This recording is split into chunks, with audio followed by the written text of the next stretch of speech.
Bonjour à toutes et à tous. Je suis très heureux d'être avec vous ce matin.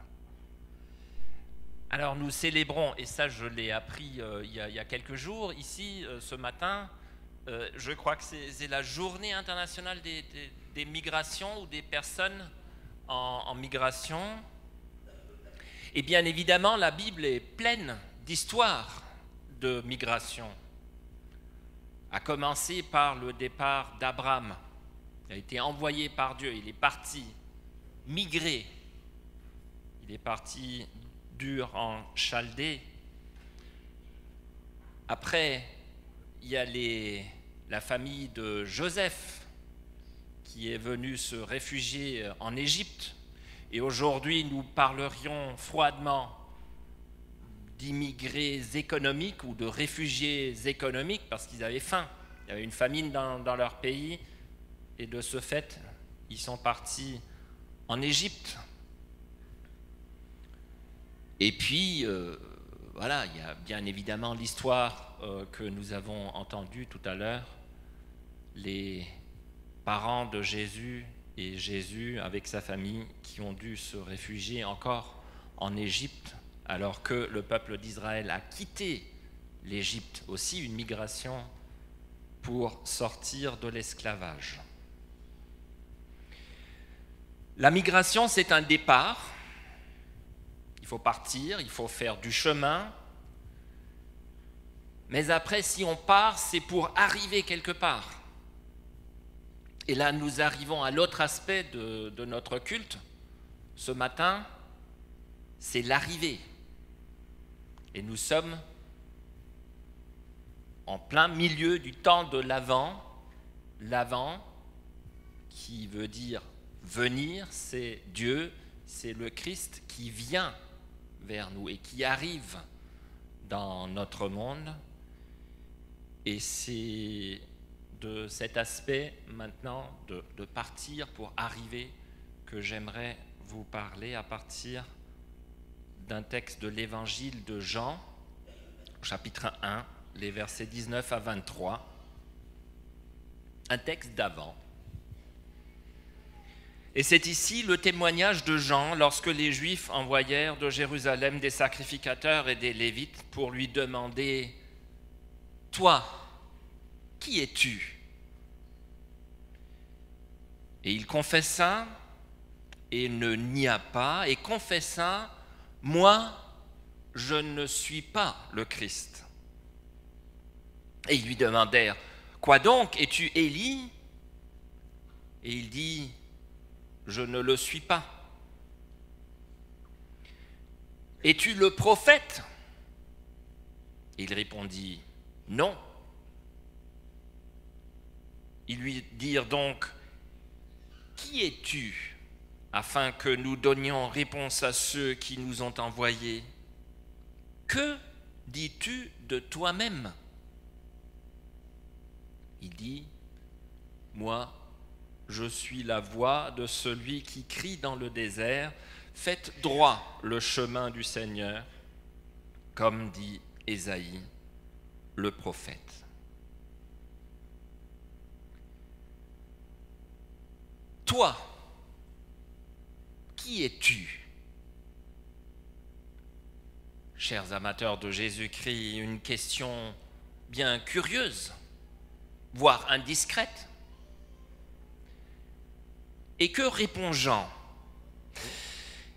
Eh bien, il dit dans un premier temps qui il n'est pas. Moi, je ne suis pas le Christ. Bon, au moins une chose est claire alors. L'histoire du Christ est introduite par l'histoire de Jean. Mais Jean n'est pas encore celui qui est ardemment attendu. Es-tu Élie? Es-tu Moïse? Non. Il n'est ni celui qui vient, ni celui qui fut. Alors, qui es-tu? Ils insistent. Que dis-tu de toi-même? Personne ne veut savoir qui il n'est pas. À la fin, on ne cherche même pas à avoir une réponse, une indication objective sur son identité. Comment te vois-tu? Ton rôle dans ce monde, dans cette société, lui demande-t-on. Et il répond par une citation. L'évangéliste met dans la bouche de Jean une citation d'Ésaïe, de ce qu'on appelle le deuxième Ésaïe, celui qu'on appelle l'évangéliste de l'Ancien Testament, Ésaïe 40, un discours introductif à une bonne nouvelle aussi. Quelqu'un crie: dans le désert, frayez le chemin du Seigneur, aplanissez une route pour notre Dieu dans la plaine aride. Qui es-tu? Qui penses-tu être?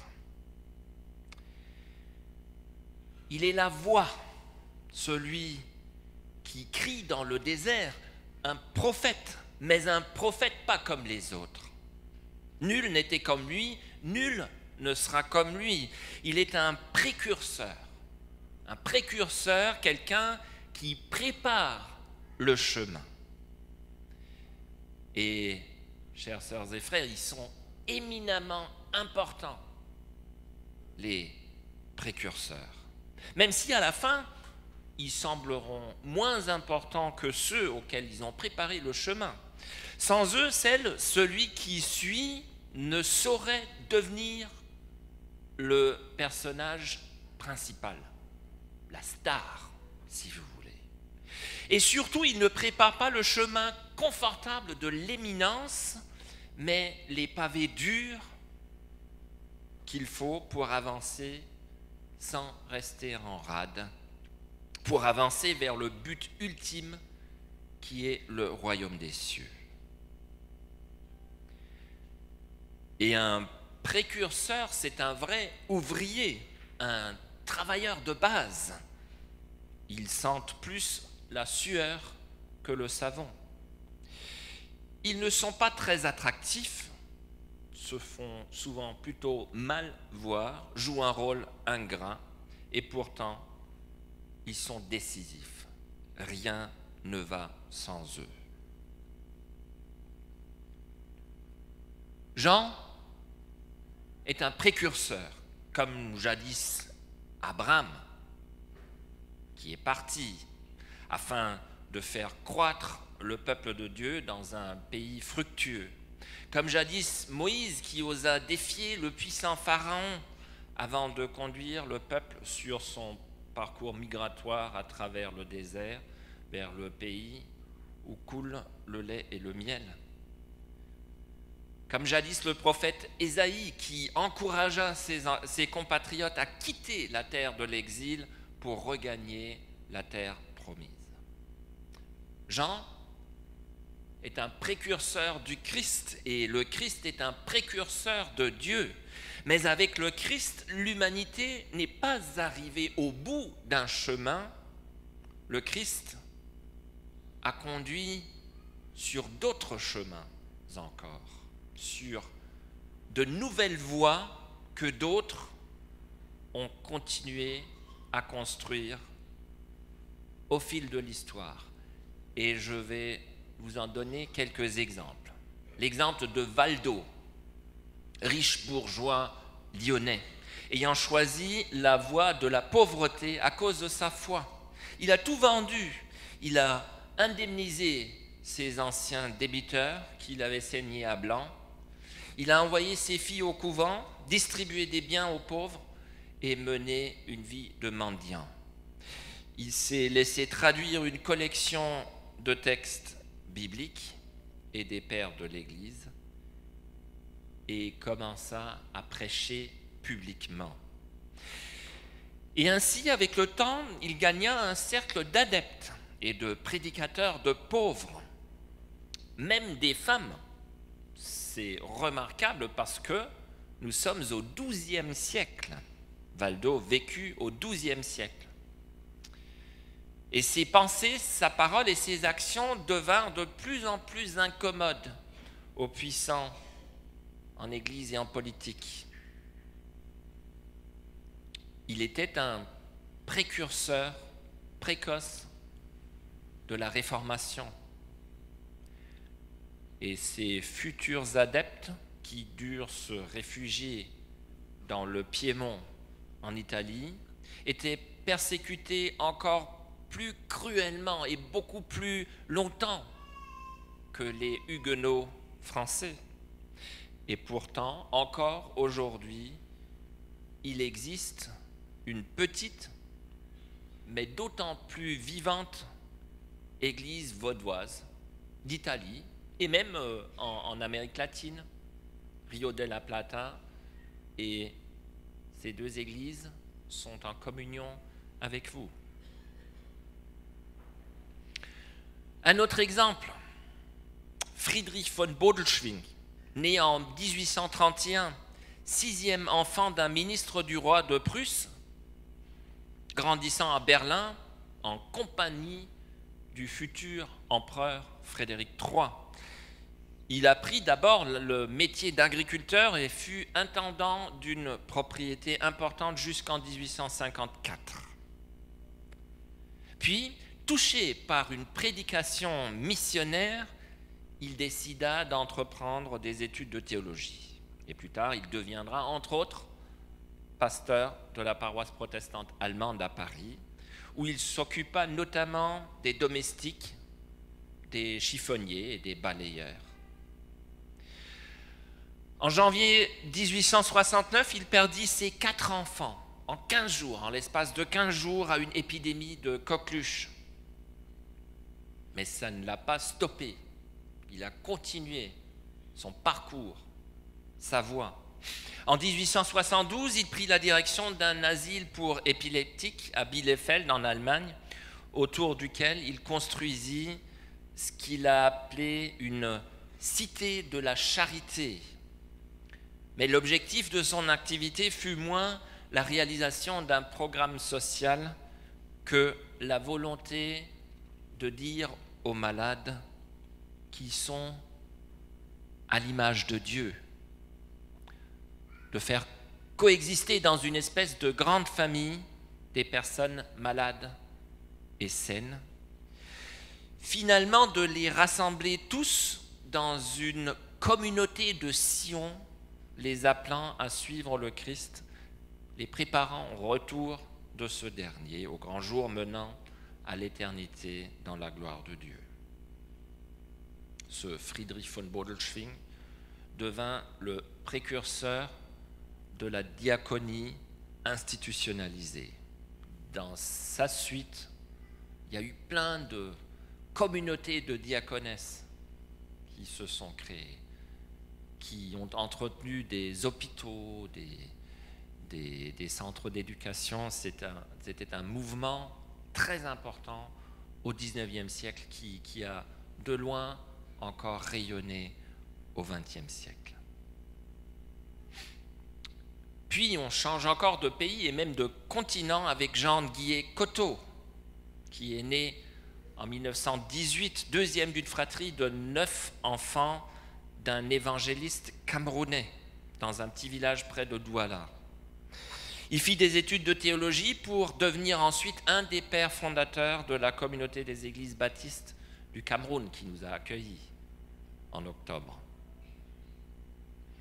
En 1964, alors secrétaire général de son église, il interpella le président de la Société des missions évangéliques de Paris, l'éminent pasteur Marc Bögner. Alors là, il faut imaginer vraiment l'image même d'un père blanc, austère, barbu, avec, dans ses habits, enfin voilà. Personne n'osa lui contredire ou et en plus de le tutoyer. Et Jean Cocteau l'a tutoyé.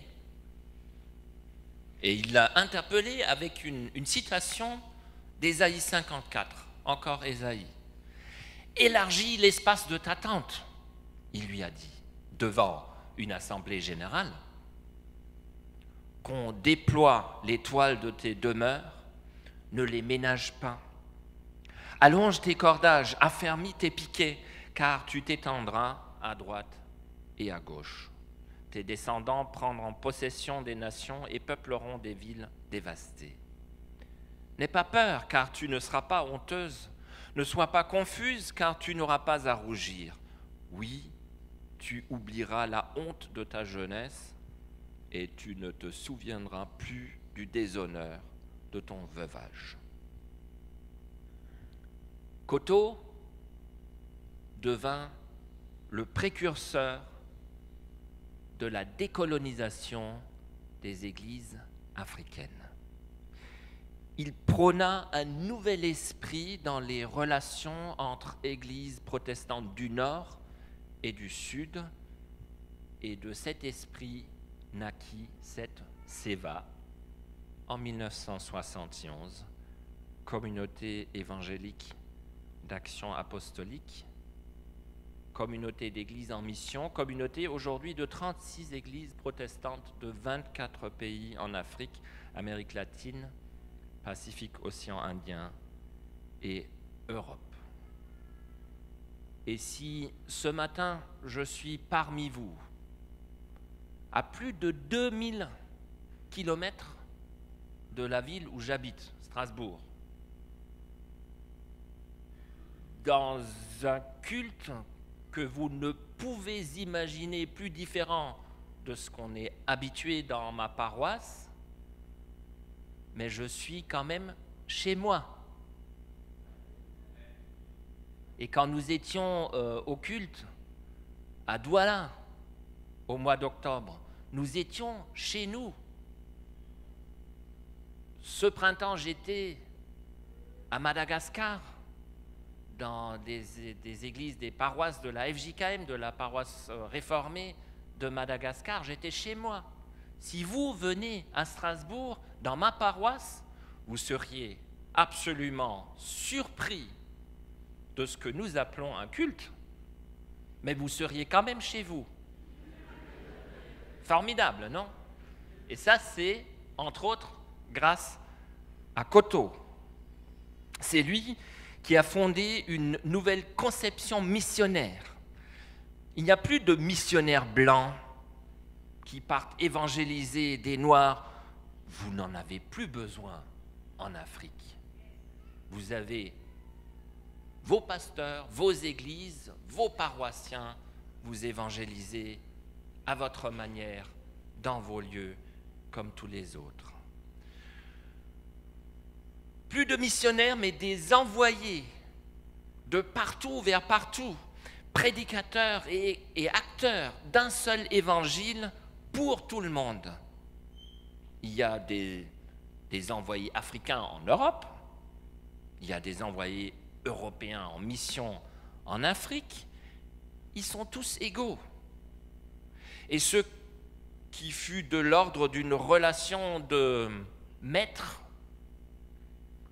on va dire, et d'élèves, voire pour certains d'esclaves, ce qui fut de cet ordre devint une communauté de frères et sœurs se rencontrant à pied d'égalité. Même, c'est vrai, il ne faut pas se cacher le petit doigt, même si les conditions économiques et sociales ne sont de loin pas encore égales. Chères sœurs et frères, je viens de vous présenter 3 personnalités n'ayant de loin, mais vraiment de loin, pas l'éminence d'un Luther, d'un Kennedy, d'un Luther King, d'un Mandela ou d'une mère Teresa, mais qui furent des précurseurs importants du Christ dans notre monde. Et aucun n'en était prédestiné. Aucun n'est devenu une célébrité mondiale, et pourtant ils sont allés très loin et ils ont beaucoup apporté au monde au nom de l'Évangile. Et chères sœurs et frères, il y a tout plein de précurseurs, aussi parmi nous, ici, dans cette église. Chacune et chacun peut en devenir ou l'a déjà été dans des domaines très différents, très divers et variés, des précurseurs d'un développement sain et libre de ses enfants, en leur disant que ce ne sont pas les bonnes notes à l'école qui font leur valeur, ni les fringues de marque, ni le dernier smartphone, ou le nombre astronomique d'amis sur Facebook, parce que c'est ce qui préoccupe beaucoup nos jeunes chez moi. C'est pas tout cela, mais l'amour de Dieu, de leurs parents et de leurs grands-parents, sur lequel ils peuvent compter quoi qu'il arrive. Les précurseurs d'une société plus humaine, ne nous laissant pas pousser au succès économique et social coûte que coûte, devenant celui ou celle qui crie dans le désert glacial de la concurrence, prêt à s'asseoir tout derrière dans l'orchestre, laissant le premier violon à d'autres, afin d'être un prédicateur, une prédicatrice, une actrice, un acteur crédible de l'Évangile. Comme ces sœurs et frères que j'ai rencontrés hier, une équipe de la paroisse de Fès, de votre paroisse sœur de Fès, qui est beaucoup engagée justement dans l'accompagnement de personnes en migration. Et hier, j'étais avec eux et avec des lycéens, lycéennes et étudiants de l'université d'Ifrane, et avec Karen Smith. Et les étudiants avaient fait des collectes de vêtements et d'argent pour acheter des couvertures.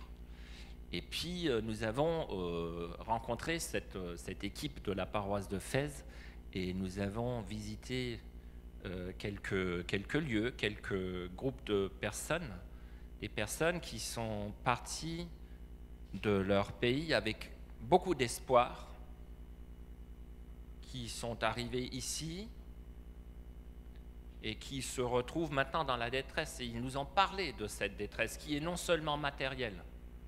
Ils sont à 30, 40, parfois 50 dans un appartement relativement petit, sans électricité, sans eau, parce qu'ils n'ont pas les moyens de payer les factures.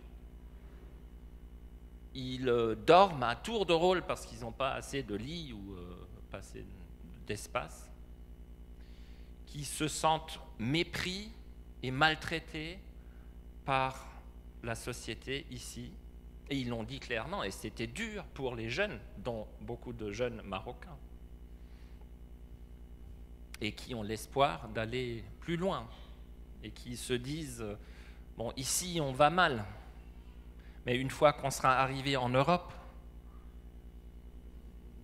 ça sera beaucoup mieux. Alors que ça m'a fait mal au cœur, je leur ai dit que non, malheureusement, ce n'est pas le cas. Il y a les droits de l'homme, il y a tout ce que vous voulez, il y a la richesse, mais l'accueil n'est pas meilleur qu'ici. C'est une illusion difficile à entendre quand on est venu jusque-là pour aller plus loin. Bref, ils sont dans une situation très difficile que beaucoup d'entre vous connaissent beaucoup mieux que moi. Moi, ça m'a beaucoup touché et beaucoup impressionné. Et il y a ces frères et sœurs qui viennent dans cette détresse régulièrement pour apporter un peu d'amour, un peu d'écoute, un peu de soutien matériel et moral. Et ils sont aussi des précurseurs importants, des acteurs, des actrices de l'Évangile qui, voilà, fondent la base de tout chemin, quel qu'il soit, vers un avenir meilleur où qu'il soit. Les précurseurs sont des préparateurs de valeurs qui distribuent ce que Dieu a créé, préparé, valorisé. Qui es-tu? Qui êtes-vous? Et que dites-vous de vous-même? Pas moins que ce que dit Dieu de vous. J'espère. Je vous le souhaite. Dieu vous bénisse. Amen.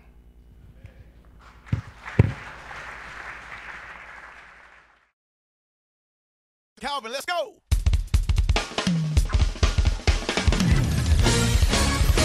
Woo! Yeah. This song right here, we coming out past